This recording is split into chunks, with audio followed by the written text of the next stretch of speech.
Hey, what's up, y'all? You already know who it is. It's your boy, the Mad Hatter, logging back in. That dude y'all love to hate. And I'm here to talk about some political shit this time, if I may do so. So, the issue at hand right now is liberals and black people, Bernie Sanders and Hillary Clinton. So, we all know Hillary Clinton is the nominee on the Democratic side right now. But a lot of people were for Bernie Sanders. Bernie Sanders was, anti-establishment. I mean, you can also say, yeah, he's been in politics for a while, so he's also part of the establishment. But between the candidates, he was the least establishment and the most progressive, in my opinion. Now, I'm a black dude, as you probably figured out, and where I'm at geographically typically leans to the left. And so I'm seeing this thing go around like on social media now where people on the left are trying to tell, like the way they're going about trying to get Bernie Sanders supporters to vote for Hillary, they're going about it the wrong way. They're being really condescending. Like, you guys, like they're like, oh, you guys are so stupid. You guys don't understand. Hillary is the right person to go with. Look, the establishment is with her, so look, you should be on her side too. That's kind of the antithesis of the whole movement. But anyway, there's this movement going on where people on the left are trying to shame people who aren't supporting Hillary Clinton by they're trying to get our vote by shaming us, right?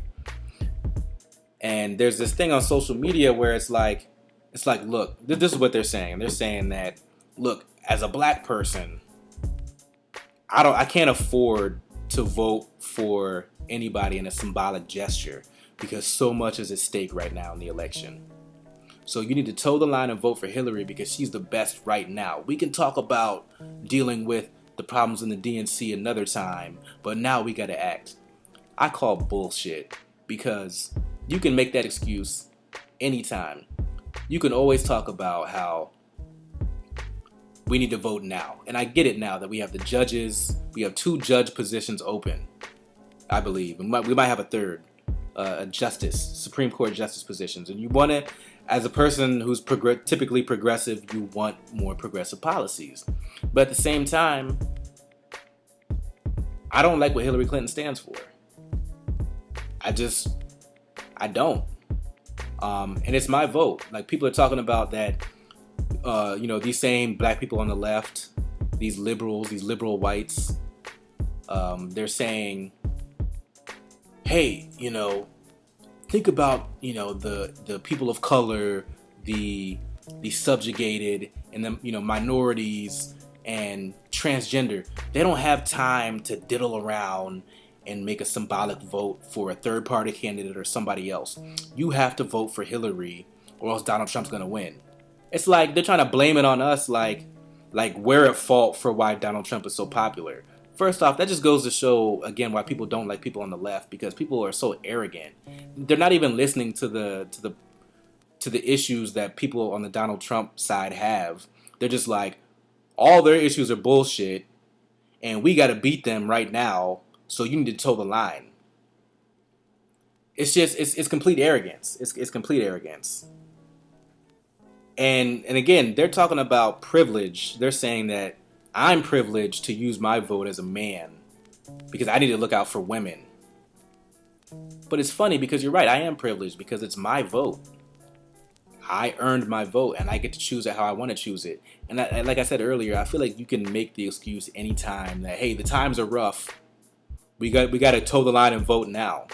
But if I keep doing that, if I keep voting for the lesser of two evils, I'm incentivizing the system. I'm rewarding the system to continue the way it's continuing, and I can't accept that. And I won't accept that. So I'm going to choose my vote the way I want to choose it. And it's like the liberals' way of like absolving themselves of responsibility. People, true conservatives know that Donald Trump is not a real conservative. But liberals don't want to, take ownership of Donald Trump, and they helped to build Donald Trump. So now they're trying to blame Bernie Sanders supporters, and they're also trying to blame everybody else. Like, yeah, of course, the people who support Donald Trump on the right, those people support him and they are giving to his cause. But the people on the left, a lot of these magazine writers in the 90s and these magazine editors supported Donald Trump. So learn to take some responsibility. But yeah, man, again, it's like, overall, man, it's really annoying. It's really annoying that people are trying to, they're trying to shame me. But I'm glad I'm such a strong enough individual on my own where I don't give a fuck no more about how I'm viewed by other people. Other people already don't like me. I know that shit. I don't feel bad about that. Like, that's not gonna ruin my day. Whatever. That's life.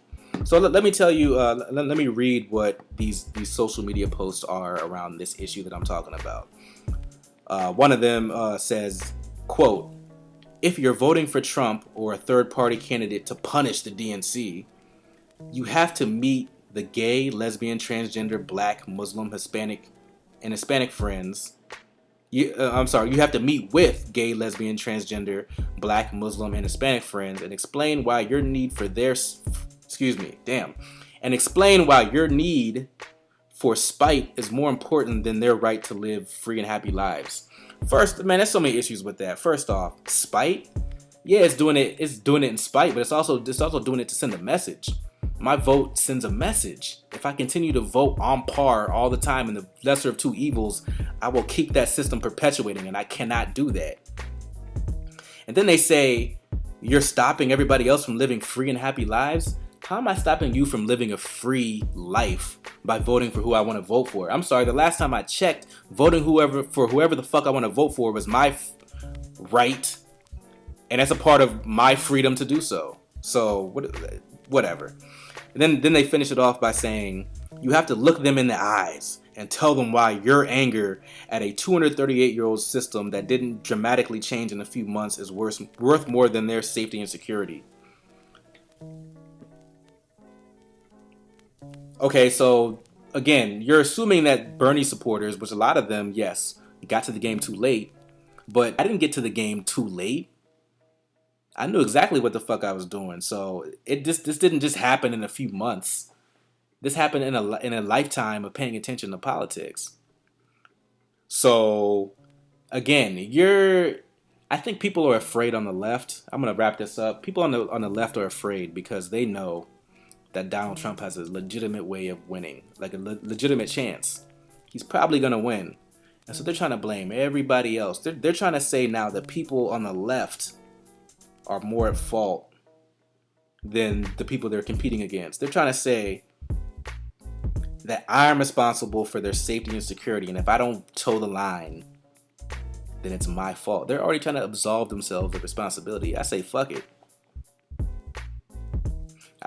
Like, you could have came at the whole situation in a different way. You could have been like, look, man, we respect your viewpoints, we respect where you're coming from, but we need you to work with us right now. They're not even trying to do that. So I say fuck them. Man. But yeah, that's kind of where I want to leave that. If you guys have any comments, please comment. If you hate my video, go ahead and give it a thumbs down, but I appreciate the engagement anyway. But yeah, that's it.